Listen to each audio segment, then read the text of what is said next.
warahmatullahi wabarakatuh.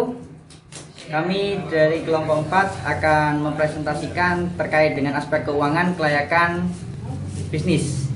Nah, yang terdiri dari anggota kami sendiri kelompok 4, saya Muhammad Faluda dan teman saya Nurul Febrianton, Iqbal Fatoni, Nur Fauzia Ahmad, Faikatul Hikmah, dengan Ivan Junaidi dan Rizky Budi Pratama. Ya. Di sini saya akan sedikit menjelaskan sebelum kita lanjut kepada poin-poin yang akan kita bahas dalam materi aspek keuangan dalam kelayakan bisnis. Aspek keuangan sendiri merupakan suatu bentuk gambaran yang perlu diproyeksikan dalam suatu perusahaan agar bisa melihat bentuk keuangan secara keseluruhan di suatu perusahaan. Nah, studi kelayakan sangat diperlukan oleh banyak kalangan, khususnya terutama bagi para investor yang selaku pemerakarsa atau bank selaku pemberi kredit dan pemerintah yang memberikan fasilitas tata peraturan hukum dan perundang-undangan yang tentu kepentingan semuanya itu berbeda dari satu sama lainnya. Investor berkepentingan dalam rangka untuk mengetahui tingkat keuntungan dari investasi bank. Bank berkepentingan untuk mengetahui tingkat kemampuan kredit yang diberikan dan kelancaran pengembalian pemerintahan, lebih menitik beratkan manfaat dan kelancaran pengembangan pemerintahan, perekonomian, dan kesempatan kerja. Mengingat bahwa kondisi yang akan datang dipenuhi dengan ketidakpastian, maka diperlukan pertimbangan-pertimbangan yang tentu karena di dalam suatu kelayakan terdapat berbagai aspek yang harus dikaji dan diteliti. Nah, itu adalah suatu dalam tahap-tahapan yang akan dilakukan oleh suatu perusahaan. Nah, yang sesuai dengan bidang atau aspek masing-masing seperti ekonomi, hukum, psikolog, akuntan, perekayasa teknologi, dan hal-hal lain sebagainya. Dalam studi kelayakan yang diharapkan oleh suatu perusahaan yang berdasarkan orientasi laba, yang dimaksudkan adalah studi yang menitik beratkan pada keuntungan yang secara ekonomis dan orientasi tidak pada laba atau sosial.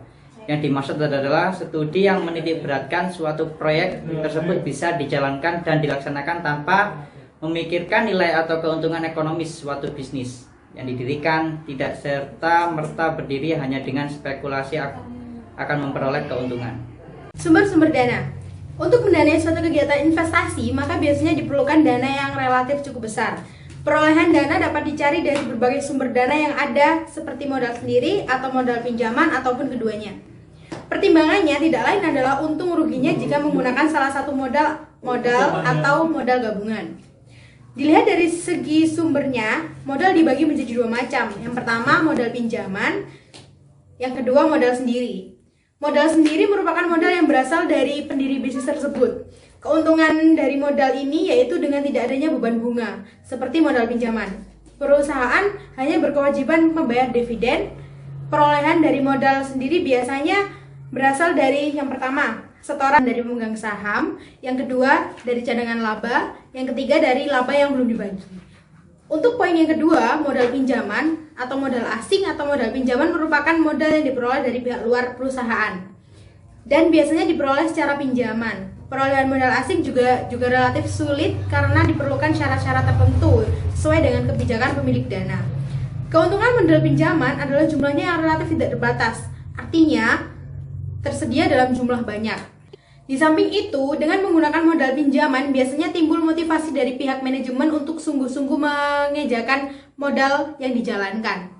Sumber dana modal asing dapat diperoleh dari 3 poin juga. Yang pertama, pinjaman dari dunia perbankan. Yang kedua, pinjaman dari lembaga keuangan. Yang ketiga, pinjaman dari perusahaan non-bank. Kebutuhan investasi penanaman modal dalam suatu kegiatan yang memiliki jangka waktu relatif panjang dalam berbagai bidang usaha.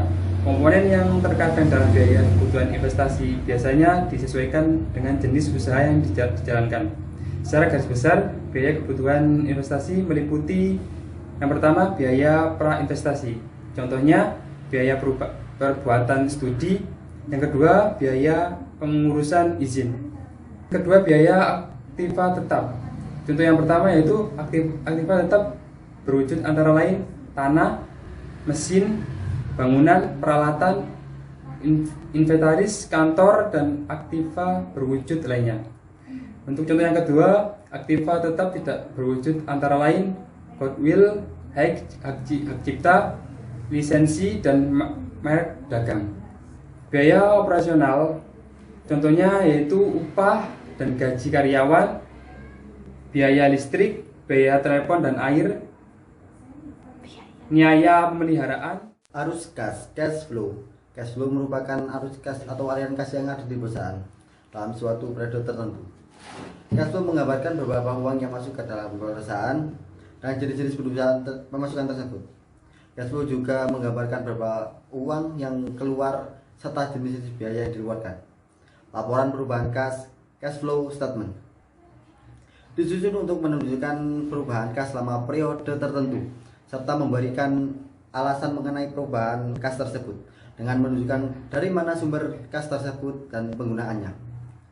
Jenis-jenis cash flow dikaitkan dengan suatu usaha terdiri dari 1. Initial cash flow atau dikenal dengan kas awal yang merupakan pengeluaran pada awal periode untuk investasi. 2. Operational cash flow merupakan kas yang diterima dikeluarkan pada saat operasi usaha. 3. Terminal cash flow merupakan uang kas yang diterima pada saat usaha tersebut berakhir. Pentingnya kas bagi investor akan dibandingkan dengan laba yang diterima perusahaan dikarenakan 1. Kas diperlukan untuk memenuhi kebutuhan uang tunai sehari-hari. 2. Kas digunakan untuk membayar semua kewajiban yang jatuh tempo. 3.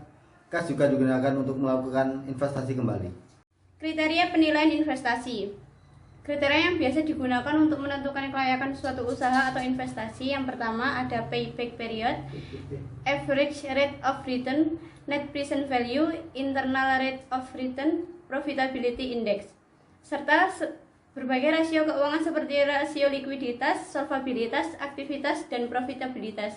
Penggunaan rasio ini sebaiknya digunakan untuk memberi pinjaman kepada usaha yang sudah pernah berjalan sebelumnya atau sedang berjalan. Rasio-rasio keuangan terkait dengan studi kelayakan bisnis, laporan keuangan digunakan untuk menilai perusahaan yang sudah berjalan beberapa periode. Tujuannya adalah untuk menilai apakah layak usaha baru tersebut dibiayai dan berapa besar pembiayaan yang dibutuhkan. Dari laporan keuangan ini juga tergambar kinerja manajemen masa lalu yang sekaligus merupakan gambaran kinerja ke depan. Adapun pihak yang berkepentingan terhadap laporan keuangan perusahaan sebagai berikut. Untuk yang pertama, kreditur, yang kedua pemegang saham, yang ketiga pemerintahan, yang keempat manajemen, yang kelima karyawan. Jenis-jenis laporan keuangan. Laporan keuangan yang disajikan harus sesuai dengan pedoman yang telah ditetapkan. Artinya, laporan keuangan dibuat sesuai dengan standar yang telah ditentukan. Untuk yang pertama, neraca. Neraca merupakan laporan keuangan pada tanggal tertentu. Posisi keuangan dimaksudkan adalah posisi aktiva atau harta dan pasifa atau kewajiban dan ekuitas suatu perusahaan. Yang kedua, laporan laba rugi. Laporan laba rugi merupakan laporan keuangan yang menggambarkan hasil usaha dalam suatu periode tertentu. Yang ketiga, laporan arus kas. Laporan arus kas merupakan laporan yang menunjukkan semua aspek yang berkaitan dengan kegiatan perusahaan, baik yang berpengaruh langsung atau tidak langsung terhadap kas. Proyeksi neraca dan laba rugi. Dari proyeksi neraca yang akan tergambar berapa harta perusahaan, baik harta lancar, harta tetap, atau harta lainnya. Kemudian juga akan tergambar kewajiban baik jangka pendek maupun jangka panjang serta modal yang dimiliki dari periode akan tergambar apakah ada perubahan. Kesimpulan, aspek terpenting dalam studi kelayakan bisnis adalah perhitungan keuangan. Berapa jumlah keseluruhan biaya yang digunakan, dari mana modal yang didapat sehingga menjadi suatu laporan keuangan agar mempermudah menstudi kelayakan bisnisnya. Tujuan menganalisis aspek keuangan dari suatu studi kelayakan bisnis adalah untuk menentukan rencana investasi melalui perhitungan biaya dan manfaat yang diharapkan dengan membandingkan antara pendapatan dan pengeluaran.